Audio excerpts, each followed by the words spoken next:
We went there to kill them all. Fire and blood, blood and fire. I stalked through the midnight dark woods, making as little noise as possible. Kyle was beside me, Akio a step behind.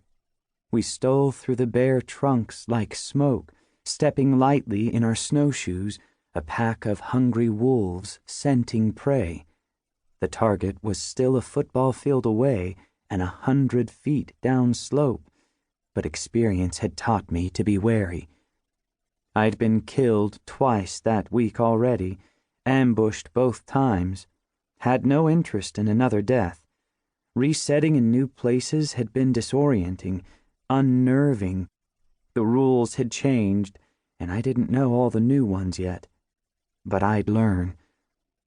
Reaching the tree line, I dropped to a knee and freed my boots from the snowshoes. An icy wind smacked me in the face, tingling my cheeks and scraping my nose like sandpaper. I peered down the plunging mountainside before me, a barren stretch of slope barely dusted with white, despite deep drifts piled up on both sides. A full moon hung low and huge in the sky, glowing like a candle. Squinting, I could see our objective. A log cabin at the bottom of the run, simple, rough-hewn, topped by a cedar chip roof and a stone chimney.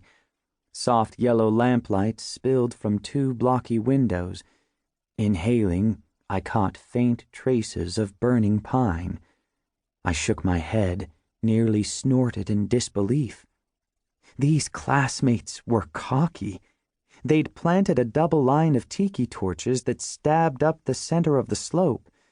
Angry orange flames danced in the heavy gusts, reflecting off the frozen landscape, creating pools of shadow and light among the encroaching trees.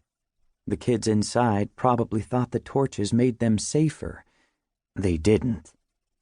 Echoes of their laughter had risen all the way to our base at the mountain-top chalet.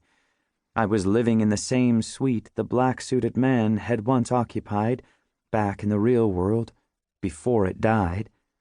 Stepping out onto the ice-covered patio, I'd heard voices, tasted wood smoke, spotted the flickering pinpricks a mile away. I clicked my tongue at the memory.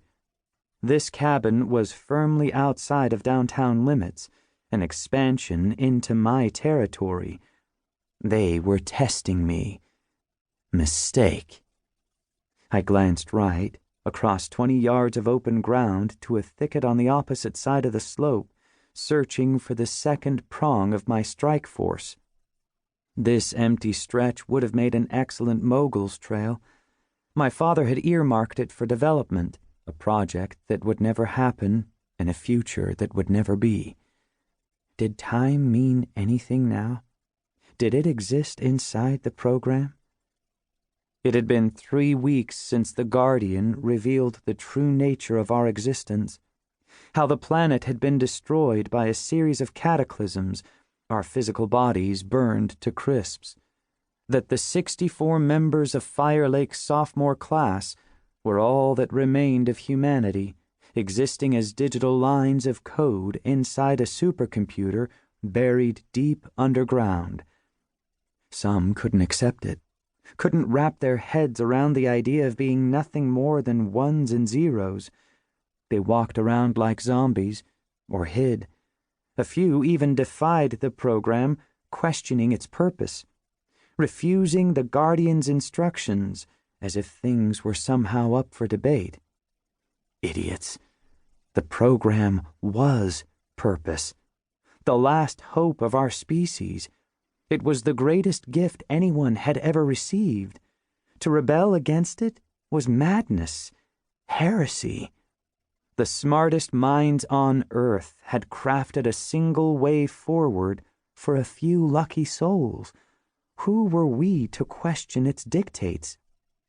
I'd been murdered over and over back in the real world, never knowing why, racked by the pain and humiliation of thinking I was crazy.